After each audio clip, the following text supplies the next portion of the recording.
Bismillahirrahmanirrahim. Assalamualaikum warahmatullahi wabarakatuh.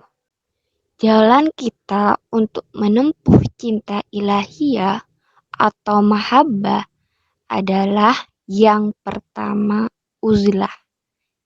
Jadi, menurut Syekh Abdul Qadir Jailani, satu paragraf ini saya baca agak menarik.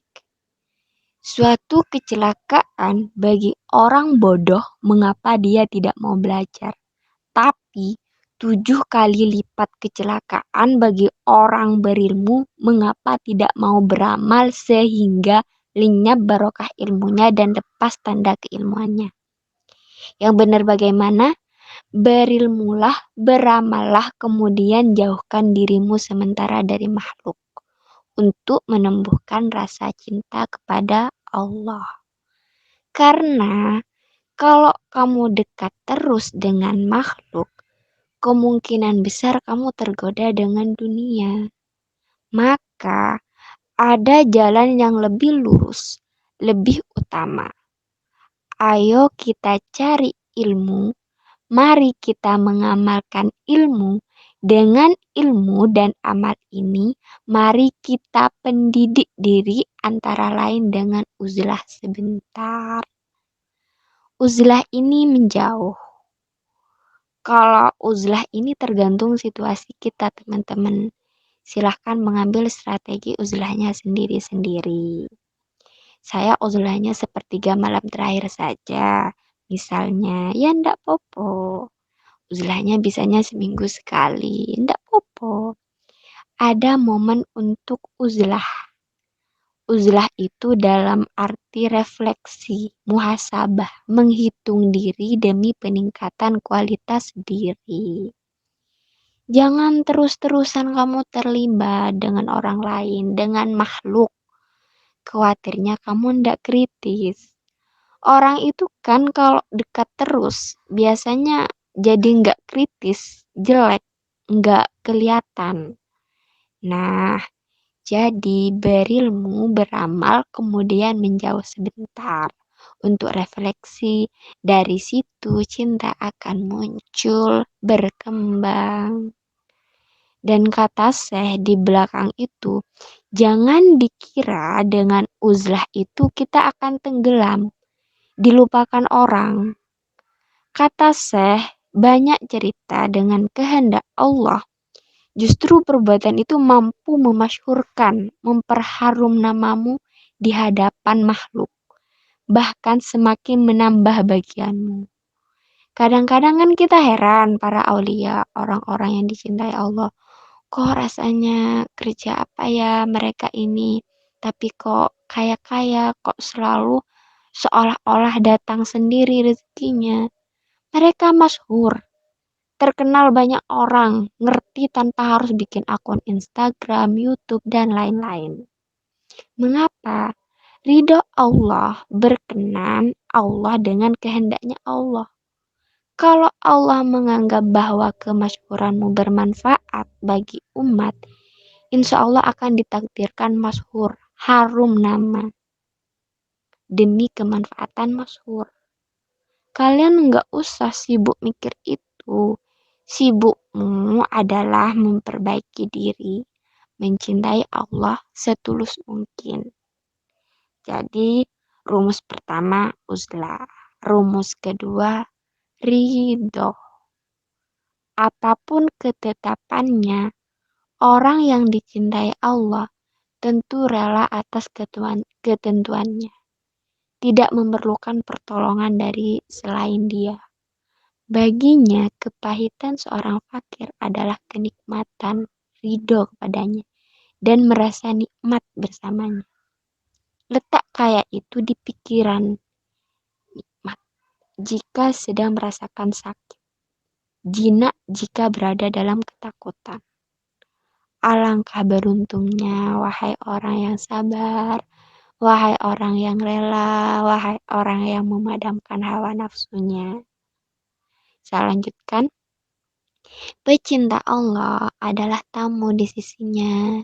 Dan tamu tidak milih makanan, minuman, pakaian yang disediakan oleh tuan rumah dalam segala situasinya. Namun, jika ia senantiasa terus-menerus berdiam, sabar, rela, maka kepada tamu yang seperti itu, katakan gembiralah atas apa yang kau lihat dan jumpai. Jadi, ini maksudnya, cirinya untuk jalan kita mendapatkan cinta pada Allah adalah ridho. Kita ini ibarat tamunya Allah. Kita ini sahabat yang sedang bertemu kepada Allah. Makanya kita dekat dengan Allah. Tamu yang baik itu enggak milih, enggak pesan makan, minum, milih makanan. Kan kita kalau bertamu kan enggak pesan. Wah, saya bertamu siang-siang nih. Haus, saya minta es teh dua, kan enggak begitu. Terserah saja tuan rumah ngasih apa. Aku ridho, aku rela. Ini menunjukkan kita sayang pada yang kita tamu, yang kita dekati, dan percayalah yang kita temui itu, kalau dia sayang pada kita, karena ini Allah ya, pasti sangat sayang pada kita. Yang diberikan pasti yang versi terbaik untuk kita. Meskipun karena keterbatasan-keterbatasan kita, mungkin kita sering kurang bisa membaca versi terbaik ini. Kadang-kadang kita membacanya dianggapnya itu siksaan, dianggapnya itu ujian berat. Padahal mungkin manfaatnya banyak. Kayak kita bertamu terus disuguhi jamu. Orang bertamu kok disuguhi jamu ya? Ini dianggap kita orang sakit apa? Itu pahit, ndak enak diminumnya. Kita kan nggak sadar bahwa kita disuguhi jamu itu nanti selesai bertamu kita akan segar luar biasa daripada kita yang sangat manis yang nanti begitu pulang nanti gula darahnya naik misalnya dan lain sebagainya ilustrasinya, maka ridhoi saja, relakan saja apapun pemberian Allah. Nah, jalan mahabbah yang lain adalah ibadah. Jangan lupa Syekh Abdul Qadir Jailani itu selain sufi juga faqih. Jadi beliau mazhab Hambali. Bahkan ada yang bilang beliau ini pernah jadi mufti di Mesir. Nah, kata Syekh, jika ibadahmu benar, pasti Allah mencintaimu. Itu yang engkau rasakan di hatimu, yang membuat hatimu mesra bersamanya. Tak korup pun tanpa disertai susah payah karena engkau tidak merasa kesepian, karena Allah bersamamu. Lalu engkau terus-menerus ridho kepadanya dalam segala hal. Bahkan, andai saja dunia ini terasa sempit dan peluang-peluangnya tertutup bagimu, engkau merasa Allah yang maha luas tetap bersamamu. Jadi, orang yang mencintai itu, jalur yang diambil adalah jalur ibadah, pengabdian total sepenuhnya kepada Allah. Jadi, kalau ada yang menganggap sufi itu sudah enggak sholat lagi, enggak ibadah lagi, enggak. Di hampir semua sufi yang sering kita lihat itu selalu menyarankan tidak meninggalkan syariat ibadah. Jika ibadah kita benar, insya Allah mencintai kita.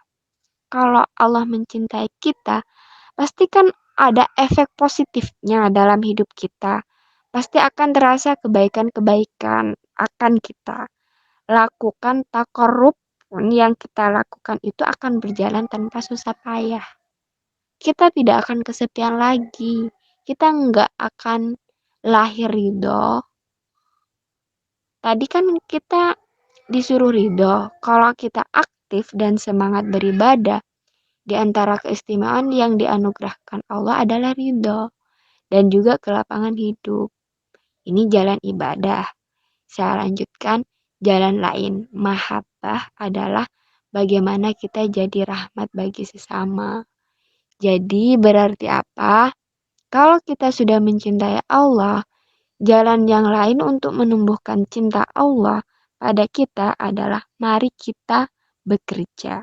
Kemudian mengambil manfaat dari kerja kita. Membantu fakir miskin menjadi rahmat bagi sesama. Ringkasnya, mari kehadiran kita bernilai positif. kontributif pada sekeliling kita. Jangan hanya kita senang-senang gembira. Karena kedekatan kita pada Allah, kita juga harus peduli sesama. Kita juga harus ikut bersama-sama ngajak mereka, ngajak yang lain untuk juga dekat dan mencintai Allah. Berarti hadir kita jadi rahmat bagi sesama. Kata sah, beliau mengutip sabda Rasulullah. Manusia itu adalah keluarganya Allah. Dan manusia yang paling dicintai Allah, yang paling berguna bagi keluarganya.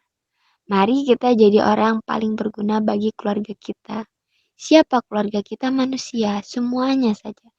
Ini jalan cinta. Jadi, jalan untuk menumbuhkan cintanya Allah pada kita dan cinta kita kepada Allah. Nah, jalan yang lain melakukan segalanya demi dan untuk Allah. Jadi kalau ini sudah sejak awal tadi kita jelaskan, orang yang mencinta itu melakukan apapun niatnya awalnya karena Allah dan tujuan akhirnya untuk Allah. Mengapa aku melakukan ini? Karena aku tahu Allah ridho dengan yang aku lakukan ini dan tujuannya juga untuk Allah. Dari Allah menuju Allah.